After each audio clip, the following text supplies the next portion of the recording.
Pues bueno, muchas gracias antes por la invitación a Cabo Care, a mis amigos de Inteligencia Dental por estar aquí invitándome.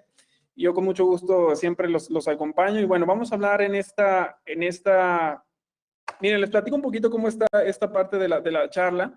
La charla está dividida en dos partes. De hecho, la plática es cuál es el diámetro apical ideal.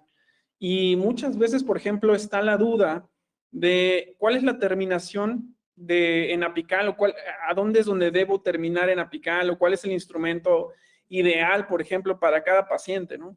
Entonces, vamos a tratar de empezar a despejar un poquito esa duda y cuáles son las maneras que hoy en día, con la tecnología que tenemos hasta ahorita, podemos hacerlo. Entonces, cuando Cabo Care me contactó para hacer esta plática, la verdad es que se me hizo bastante atractiva la idea porque, de hecho, es una plática que va a estar dividida en dos partes.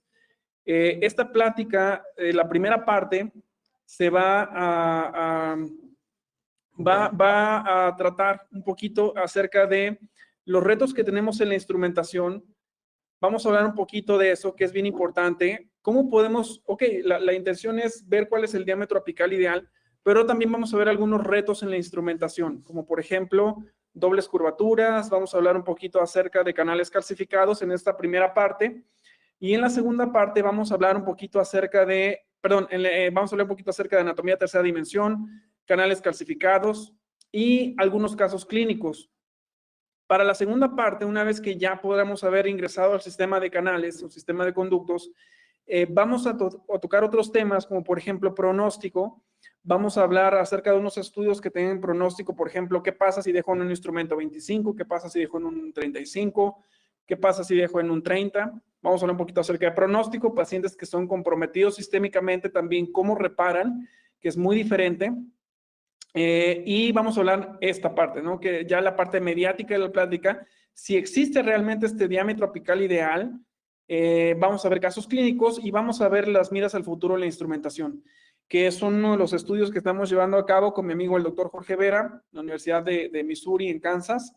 Y bueno, pues son las dos partes. La segunda parte va a ser casi exactamente en un mes, que sería el 27 de julio, que es lo que vamos a abordar. Entonces, en nuestra primera plática estaremos abordando algunos de los casos clínicos que son retos para nosotros en la clínica. Por ejemplo, esto, ¿no? Ver o localizar los 4 canales, por ejemplo, la negociación de estos 4 canales, canales con dobles curvaturas, con confluencias, canales calcificados como estos, y anatomías complejas, ¿no? Para poder tener, todos yo creo que queríamos llegar a estos resultados y podemos tener, y queremos llegar a estos resultados, perdón. Entonces, vamos a empezar a hablar un poquito acerca de cómo manejar estas curvaturas. Por ejemplo, miren, las curvas hay que tener muy en cuenta la manufactura del instrumento y la anatomía en tercera dimensión. La manufactura del instrumento es súper importante porque yo veo que hay mucha tendencia hoy en día en tratar de encontrar los instrumentos que sean más flexibles, que sean instrumentos que sigan la anatomía original del canal, pero también hay instrumentos que no son de generaciones, que no son de última generación, pero que finalmente siguen ayudándonos a resolver los casos, ¿no? Y hay otras nuevas aleaciones que sí funcionan para eso, ¿no? Entonces, la idea para mí, la idea más inteligente es elegir el instrumento de acuerdo al caso que se requiera. Entonces, por ejemplo, una parte que hablamos clínicamente es esto. Cuando nosotros vemos una radiografía, generalmente vemos las curvas en 2 dimensiones. Vemos la dimensión mesiodistal de ese diente, pero la realidad es que la anatomía está escondida en la tercera dimensión, porque estamos perdiendo el sentido bucolingual de esa radiografía. Entonces, cuando metemos un diente a una radiografía, de una radiografía a la tercera dimensión, vamos a encontrar cosas que no vemos en la segunda dimensión. Por ejemplo, este caso, ¿no? Seguramente este caso ya todos vieron, ya todos me acompañan con que hay una sombra aquí un poquito rara, el paciente obviamente tiene dolor, pero inmediatamente al entrar a la tercera dimensión, esto cambia totalmente, ¿no? Aquí podemos ver el caso, cómo se trata de una resorción externa combinada con interna, ya está perforando. Bueno, el pronóstico de este diente no es nada favorable. Y cuando vemos, por ejemplo, ya la imagen en tercera dimensión en los 3 planos del espacio, que es el plano sagital, el axial y el coronal, vean cómo esto se ve drásticamente destruido, cosa que no veíamos en una imagen 2D. Pues lo mismo pasa para las curvaturas. De hecho, cuando tenemos casos de retratamiento, que son estos casos que no queremos sanar y que nos lleguen, donde tenemos instrumentos separados en apical, tenemos canales que nos han tratado, tenemos radix, por ejemplo, acá lo estamos viendo. Veamos cuando lo metemos en la tercera dimensión, vean aquí se logra apreciar perfectamente bien el radix, tenemos esta zona de riesgo bastante complicado aquí, es este caso para realizar el retratamiento. El radix en este caso aquí que está, es en este caso que es entomolaris, que se está hacia lingual. Entonces, bueno, de cierta manera, estos estudios en tercera dimensión no solamente nos ayudan a ver conductos que no hemos localizado, también nos ayudan a planear el tratamiento y tenemos la ventaja también de hacer una exploración, una tipo endoscopía dentro del canal en tercera dimensión. Y esto nos favorece mucho para que el paciente también esté enterado que esto tiene un pronóstico, que tiene un rango de fallo y que muchas veces pueden ocurrir errores de procedimiento o que inclusive el canal ya está obstruido, ¿no? O sea, eso a mí, por ejemplo, me ayuda mucho a explicarle al paciente, a comunicarme con él para explicarle en esos casos si el canal está obstruido o qué es lo que, hasta dónde puede llegar o cuáles son los límites del tratamiento. Entonces, estos estudios en tercera dimensión, como les decía, nos ayudan a planificar los casos. Vean cómo se ve muy parecido lo que vemos en la tercera dimensión a lo que yo me encuentro clínicamente. Entonces, de esta manera podemos ser mucho más predecible en resolver estos casos, ¿no? Bueno, aquí en este caso, por ejemplo, instrumentamos el radix, no pudimos sacar el instrumento, pero sí lo sobrepasamos, y entonces, bueno, el paciente está sintomático y esto se va a restaurar con el referidor. Entonces, estos casos, como les decía, la idea es que podamos resolverlos. Por ejemplo, miren, este caso yo estoy seguro que todos ustedes me van a decir que es un caso que no tiene dobles curvaturas, que es un caso tranquilo de instrumentar, pero esto cambia totalmente en la tercera dimensión. La sugerencia primera es, en esta plática, es primero planificar. La segunda es que en molares inferiores siempre, o en molares que tengan confluencias, siempre instrumenten primero instrumenten siempre el más recto. En este caso, para los molares inferiores, los canales mesiales, el mesiolingual siempre va a ser el más recto y el mesiovestibular va a ser el más curvo. Por eso la recomendación es siempre instrumentar primero el más recto, que es una de las primeras recomendaciones de la plática, porque si nosotros empezamos a instrumentar primero el vestibular, que es el más curvo, el instrumento se va a estresar demasiado en este codo. Pareciera en la segunda dimensión que esto es algo totalmente rutinario, un caso del día a día, pero cuando el instrumento entra, en estos casos, en el canal mesiovestibular y llega a la porción apical, se separa. Y en algunas ocasiones, pues es así como una sorpresa para nosotros decir, bueno, si es un instrumento que no lo he ocupado muchas veces, es un instrumento, no se veía una doble curvatura y bueno, ¿por qué pasa eso? No pasa por estos acodamientos que hay, porque como yo les decía, si yo lo veo en la segunda dimensión, esto se clasificaría como una curvatura en forma de banana, que generalmente en la segunda dimensión yo lo calificaría como una curvatura fácil, pero cuando lo veo en la tercera dimensión, cuando cuando tengo la visión escondida, que no veo en la segunda dimensión, este acodamiento se vuelve una curvatura abrupta. Ya no se vuelve una curvatura fácil, sino una curvatura abrupta. Entonces, por eso es siempre importante instrumentar primero, en este caso, el canal mesiolingual, y solamente la otra recomendación es que el canal mesiovestibular se instrumente solamente hasta antes del codo.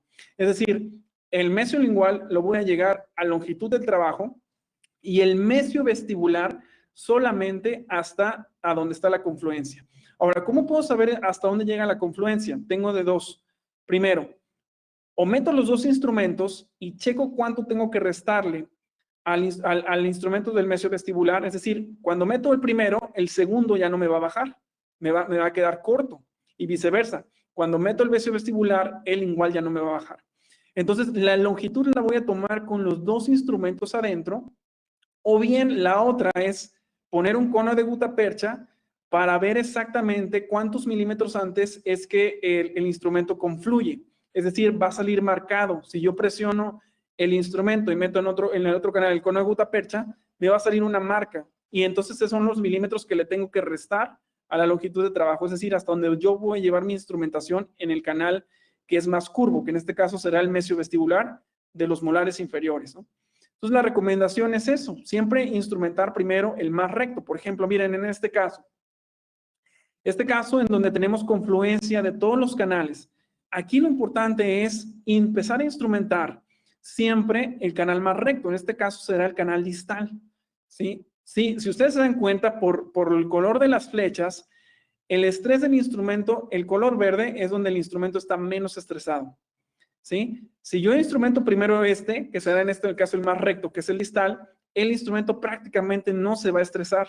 Es decir, instrumento primero el distal y después los vestibulares. El estrés del instrumento cuando entra en los vestibulares en la porción cervical es prácticamente nulo.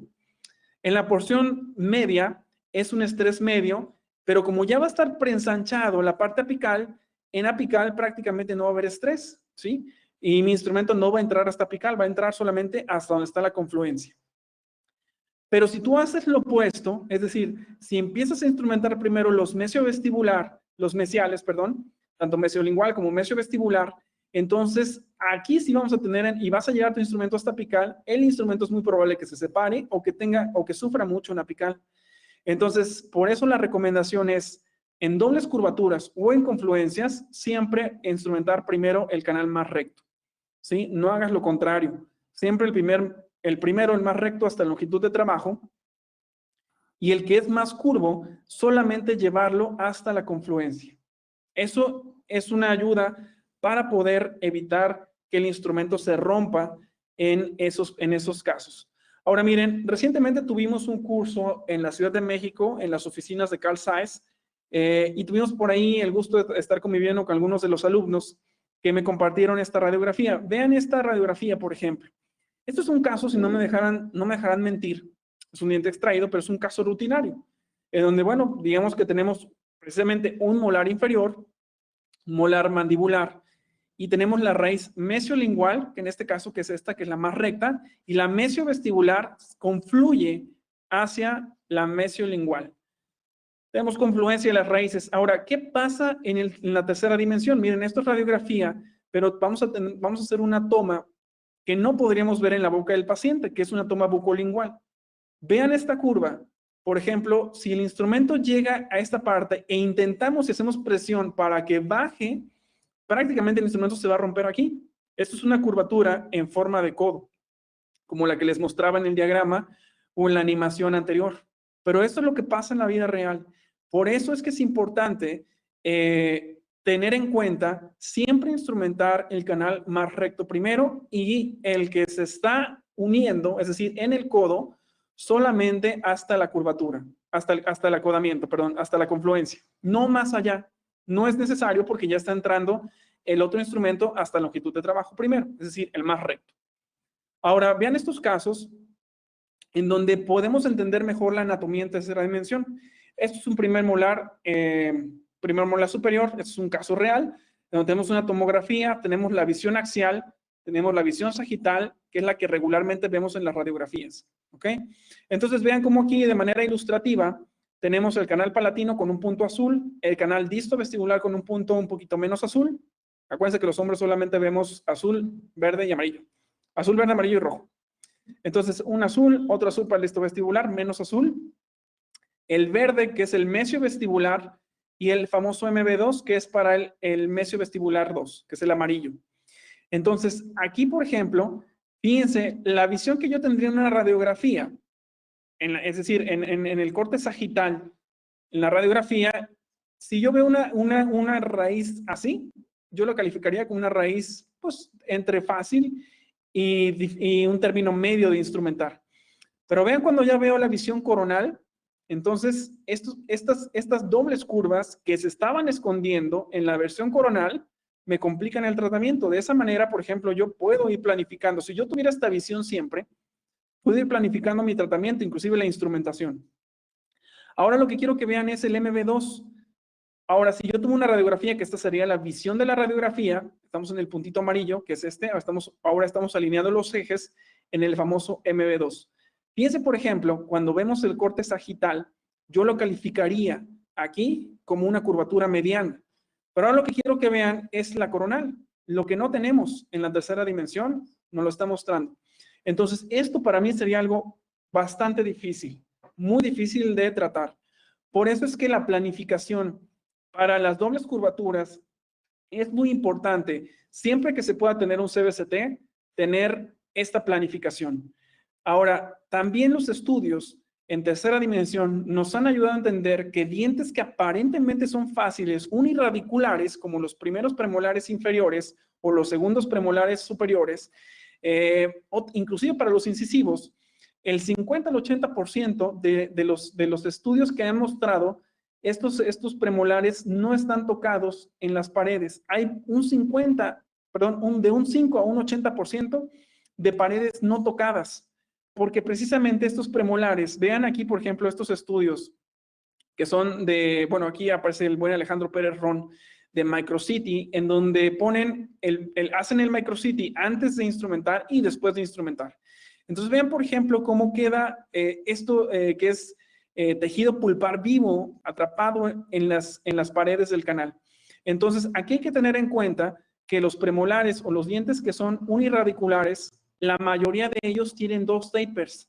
Tienen un taper en la parte apical y un taper en la parte vestibular, en parte cervical, perdón. Entonces, aquí hay de dos. O instrumentamos con tapers mayores en cervical, que eso no sería muy recomendado, o usamos una técnica de cepillado para salir del canal, recargándome en todas las paredes para eliminar estos restos de tejido que queden en el canal. Recuerden que el problema es siempre en endodoncia, es que estamos instrumentando con instrumentos circulares canales que no son circulares. Son canales que son ovales, en donde dejamos restos de tejido, que esto es muy fácil que las bacterias se apoderen de esos sitios, porque precisamente encuentran comida y empiezan a crecer. Entonces, para hacer un poquito más dinámico esta parte, la primera parte de la charla, que es estos primeros 15 minutos, acuérdense, los canales, siempre la anatomía en tercera dimensión va a ser más compleja y más estresante que la anatomía en segunda dimensión. Es decir, podemos entender mucho mejor la anatomía cuando tenemos un estudio en tercera dimensión que uno 2D. Y por último, recuerden que los canales ovales, no solamente de premolares, sino también inclusive en algunos laterales, en algunos incisivos, son canales que no son circulares, que son canales ovales y que tienden a tener dos tapers. El taper de 2 a 4 en apical y un 8% más en cervical. Por eso conviene tener técnicas de cepillado al ir saliendo cuando vamos instrumentando. Y acuérdense que siempre la planeación va a ser mucho mejor para reducir estrés. Ahora, otro reto que tenemos nosotros durante la instrumentación es esto. Esto es algo que nadie quisiera tener en su clínica y es algo que para la gente que compartimos y buenos amigos ahí que tenemos en redes sociales, tuve una racha, yo creo que estos dos pues este último mes prácticamente, de que prácticamente me llegaba uno cada 2 días o cada tercer día, un diente calcificado así. Entonces ahorita les voy a mostrar algunos casos de los que me llegaron, algunos están en proceso de terminarse, ya están instrumentados, como por ejemplo esto que es lo más estresante para mí, porque es un diente calcificado y aparte una lesión enorme, y una señora que pues obviamente no quería perder su diente, bueno, yo le digo todos los riesgos que hay. En estos casos, por ejemplo, como yo les decía, tenemos que tener en cuenta, es algo un poco tedioso, ver esta parte de la historia de la instrumentación. ¿Pero por qué la menciono? Porque a partir de la primera generación, que muchos de los ortodoncistas nos hacen burla, que nosotros encontramos el níquel titanio hasta el 91, mucho de la instrumentación que ocupamos hoy en día, se siguen ocupando generaciones, por ejemplo, entre la cuarta, la quinta y la sexta. Son generaciones que todavía se siguen ocupando porque todavía se ocupan instrumentos, por ejemplo, en fase austenítica. Precisamente en dientes calcificados no está nada mal ocupar estas fases austeníticas y no martensíticas, porque precisamente como ustedes sabrán, la fase martensítica es una fase muy dúctil, es una fase muy maleable, pero por ejemplo, es uno de los puntos débiles de la fase martensítica es que si nosotros sometemos el instrumento a torsión, es muy fácil que el instrumento se rompa en el canal. ¿Y qué es lo que más tenemos en estos canales? Problemas de torsión. De hecho, para recuperar un poquito, recordar un poquito por qué se separa un instrumento, recuerden que un instrumento, anteriormente los estudios, cuando teníamos las fases austeníticas, la mayoría de los estudios decían que, bueno, los instrumentos se separaban más por fatiga cíclica que por torsión. Esto es una ejemplificación de cómo es que se ve la fatiga cíclica y la torsión ya en la clínica, ¿no? Recuerden que la fatiga cíclica es como si yo tuviera un gancho y lo estuviera doblando, doblando, doblando, doblando hasta que lo rompo. Eso generalmente pasaba en las dobles curvaturas, pero en los canales calcificados lo que más tenemos es torsión. Y lo que pasa en la torsión es esto. Finalmente tenemos un conducto que está muy estrecho y un instrumento que está tocando prácticamente todas las paredes del canal. Por eso es importante empezar a liberar el canal desde arriba con abridores y usar fases martensíticas que tienen buen corte. Entonces, la idea de tener, como les decía, esto es fase austenítica y fase martensítica. Vean cómo cada una se comporta de manera diferente. Y la selección del instrumento tiene un impacto clínico en la resolución del caso, por supuesto. Entonces, por ejemplo, en la fase martensítica, si yo predoblo un instrumento, lo puedo meter, de hecho, predoblado al canal. En la fase austenítica no puedo hacer eso, pero tengo mucho más eficiencia de corte y más resistencia a la torsión. Entonces, todas esas propiedades tenemos que sacar provecho de ellas y empezar a ponerlas en práctica en estos canales que son, por ejemplo, calcificados. Miren, tenemos dentro de la clasificación calcificaciones profundas que generalmente vienen en retratamientos. ¿Cuándo se dan? Cuando el clínico no logró llegar hasta apical. Y esto generalmente es pulpa, la pulpa que se queda en apical, que empieza a tener este proceso inflamatorio y entonces empieza a mineralizarse o calcificarse. Entonces crea una obliteración en el canal.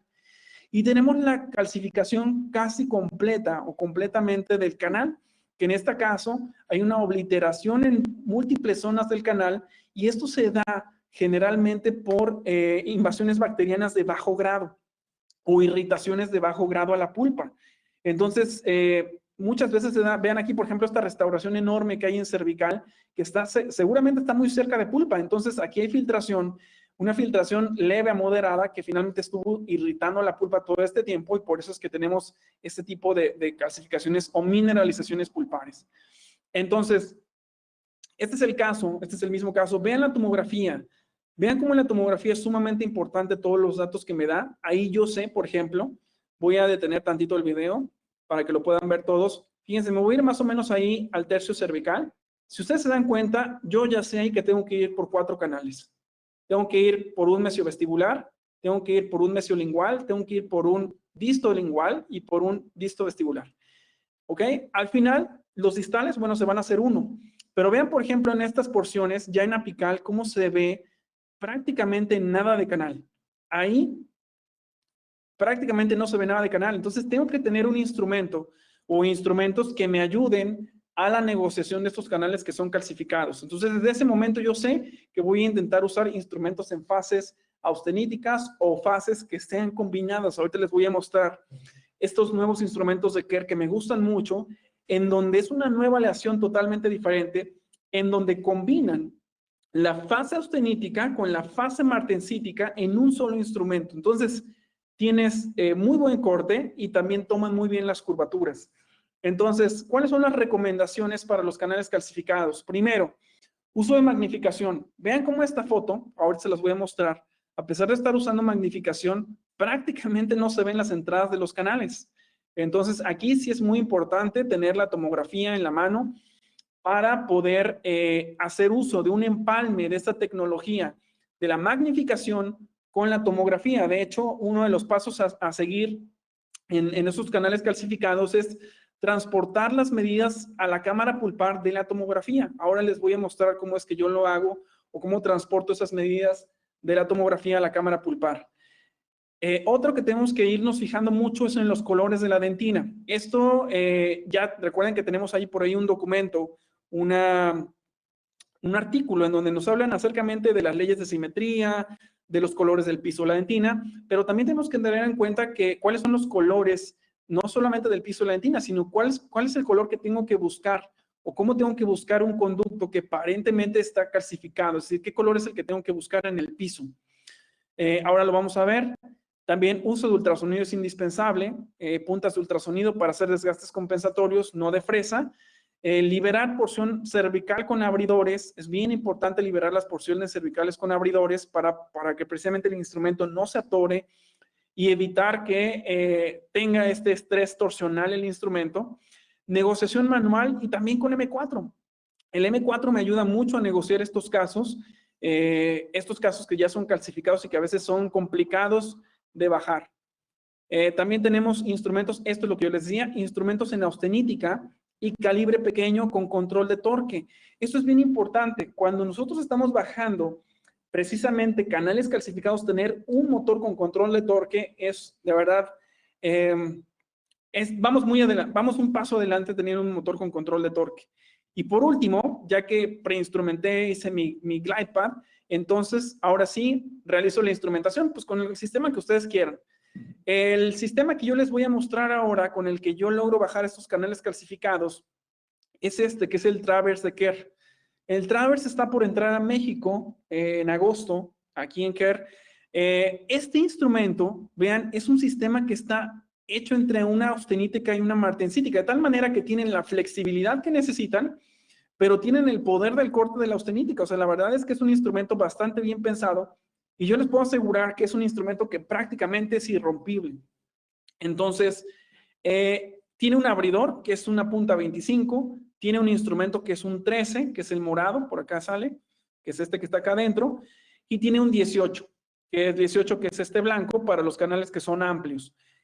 Prácticamente, este instrumento fue diseñado por Steve Buchanan y este instrumento se pensó para ya no usar instrumentos manuales. Sinceramente, yo sigo ocupando instrumentos manuales. Sigo ocupando instrumentos manuales para hacer ese glide pad. Yo todavía no me doy la confianza de hacerlo, pero lo que sí hago es en estos canales calcificados, como tengo el motor con control de torque y en algún punto yo ya no puedo bajar, lo que sí hago es meter ligeramente el instrumento para dar unos picoteos y que pueda bajar más mi instrumento manual.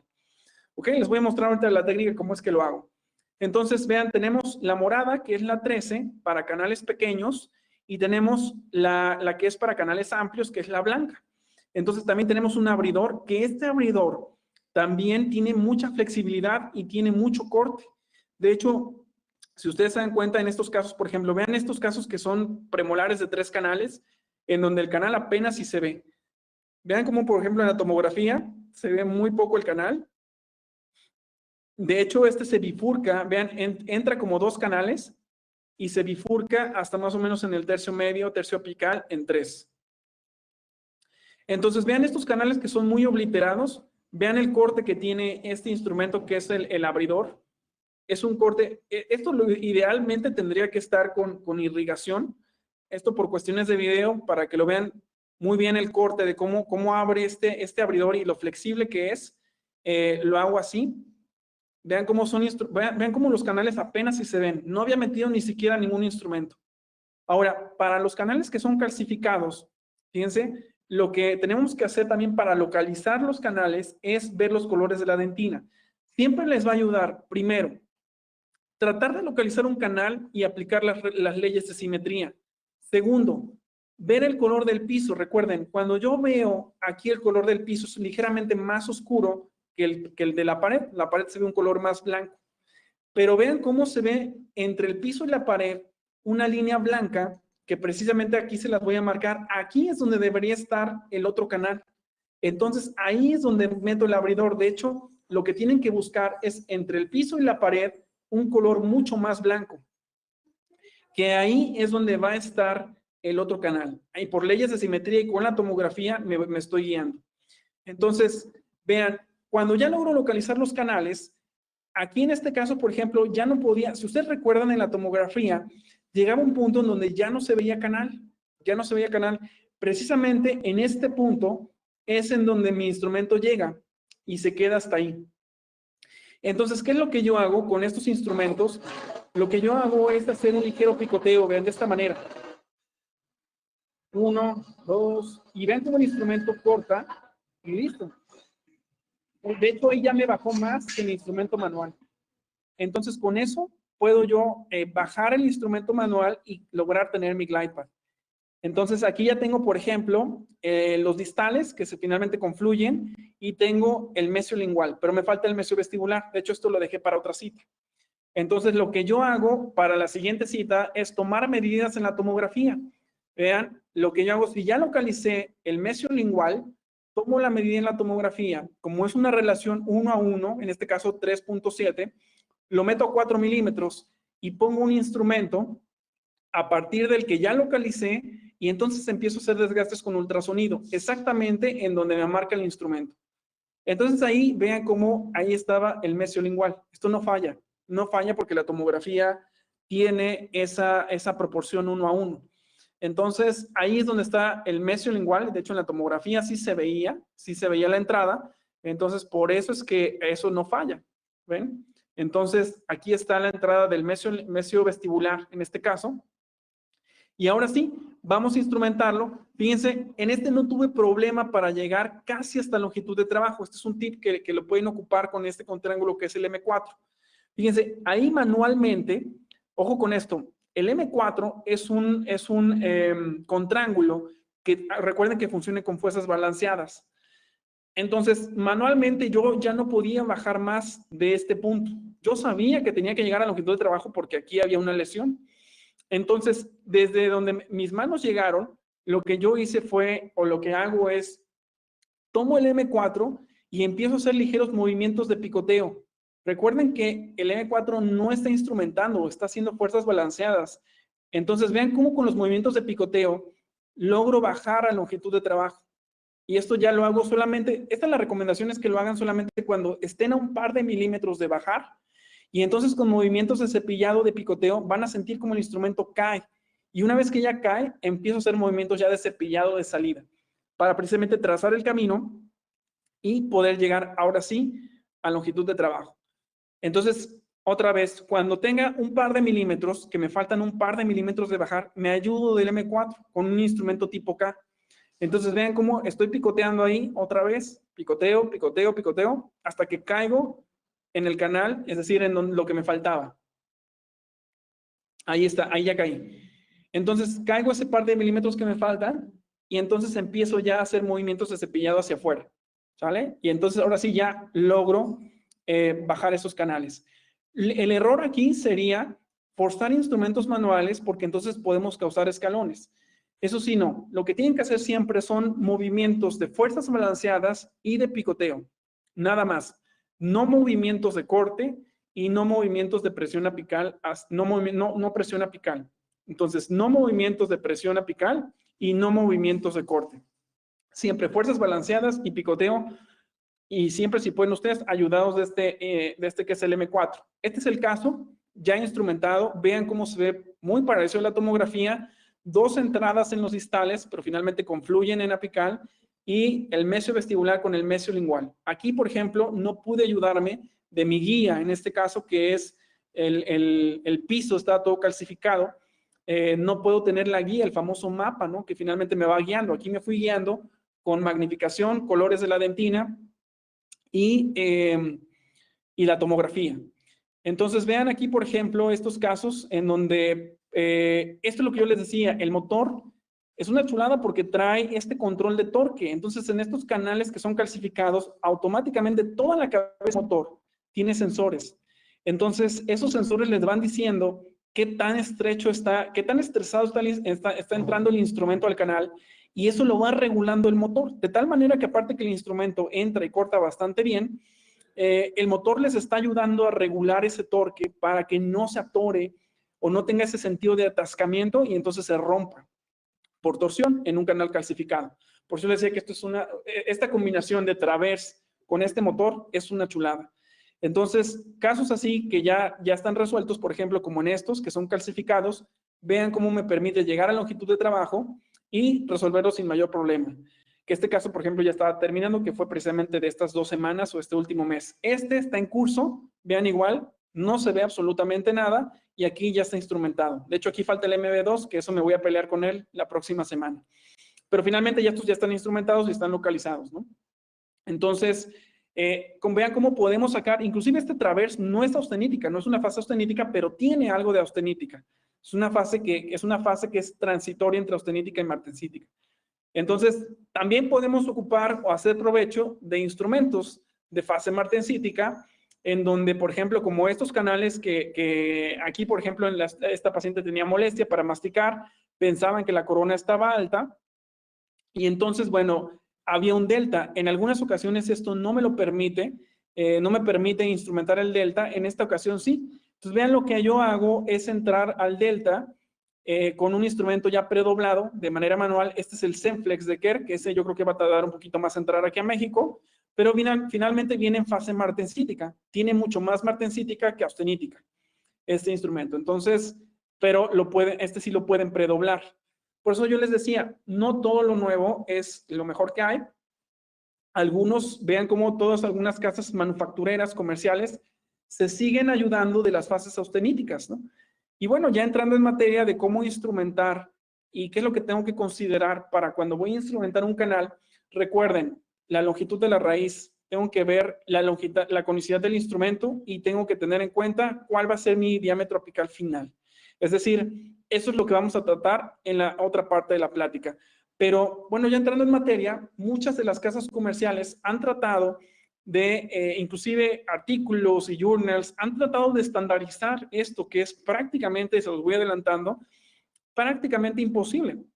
Estandarizar cuál es el diámetro apical final. Vean, por ejemplo, para premolares 50-60 y después acá 45-80, ¿no? O sea, tenemos mucha variación porque esto también va de acuerdo a las razas, si es hombre, si es mujer y demás. Entonces, vean cómo hay mucha literatura que trata de estandarizar, por ejemplo, esto que se hizo en la población alemana. En una población alemana, el diámetro apicales finales 25, 30 y 35, pero vamos a ir revisando estudios. Esto es también algunas estandarizaciones, precisamente de cuánto mide la constricción, y vamos a ver más adelante que en muchos de los casos ni siquiera existe la constricción apical, ¿no? Y uno de los grandes retos en endodoncia es esto, ¿no? Vamos a desinfectar, ajá, pero ¿cuál vas a desinfectar? ¿Cuál de todos los forámenes y estos canales que son ovales en apical, ¿no? Es muy común esto, ¿no? Encontrar estas formas ovales en apical, por eso es importante siempre tener en cuenta la anatomía. Y en ese caso, la anatomía muchas veces nos va ganando, como en estos casos, en estos molares, estas aletas. Por eso es importante la utilización de técnicas ultrasónicas, ensanchar de manera correcta en apical para que el irrigante de verdad esté bajando hacia apical. Entonces, vean como, por ejemplo, muchas de las zonas, como en esta parte en apical, donde tenemos esas aletas o esos conductos en forma de listón, no son tocadas. No son tocadas. Voy a poner un ejemplo. El famoso Wave One que salió, que es el primary, por ejemplo, que es un 2508, que en mi gusto es muy agresivo. Ven este estudio que se hizo con el doctor Jorge Vera, la doctora Ana Arias, el doctor José Luis Jacome en UNAM, en donde lo comparan con su homólogo, que es el ML1 para la casa Kerr, que es el 2508. Vean, aquí instrumentan raíces mesiovestibulares de molares inferiores, molares mandibulares. Entonces, vean, por ejemplo, los tercios cervicales y tercios medios perfectamente bien instrumentados debido a la gran conicidad que tiene el instrumento. Pero vean en apical, el gran problema de siempre, estas aletas, y tenemos tejido ahí. Entonces, aquí lo que tenemos que hacer es empezar a pensar en modificar los calibres apicales sin tocar ya las porciones cervicales, que eso es algo de lo que vamos a hablar en la segunda charla, para lograr tener esto que es un canal mucho más limpio o de perdida que el irrigante esté bajando. Ahora, vamos a ver también esa parte de mesurar el ensanche apical, porque muchas veces puede ocurrir esto en apical. En apical lo que puede ocurrir es ensanchar demasiado y tener esto que se llama rasgamiento apical. El rasgamiento apical, el rasgamiento de los canales no solamente ocurre en cervical, sino también apical. Y cuando se hace en apical, también disminuye el pronóstico del caso. Un instrumento que a mí me gusta mucho y que todavía conservo en el consultorio es este, que es el Lightspeed, que prácticamente funcionaba para tocar solamente la porción apical del canal y lo sigo ocupando en algunas ocasiones. Por ejemplo, ven estos casos de lesiones enormes de dientes anteriores, en donde sí me permite la misma anatomía tener este ensanche en apical. Este ensanche, por ejemplo, vean aquí está, es un canal que me costó mucho para que pudiera secarlo. Tuve un par de citas sin poder sacarlo hasta que ya ensanché en apical hasta una Lightspeed 80, de hecho aquí está. En la siguiente cita dejé hidróxido y pude secar y entonces ahora sí obturar. En estos casos que, por ejemplo, son lesiones muy grandes, se le advierte al paciente que esto podría terminar en una cirugía apical.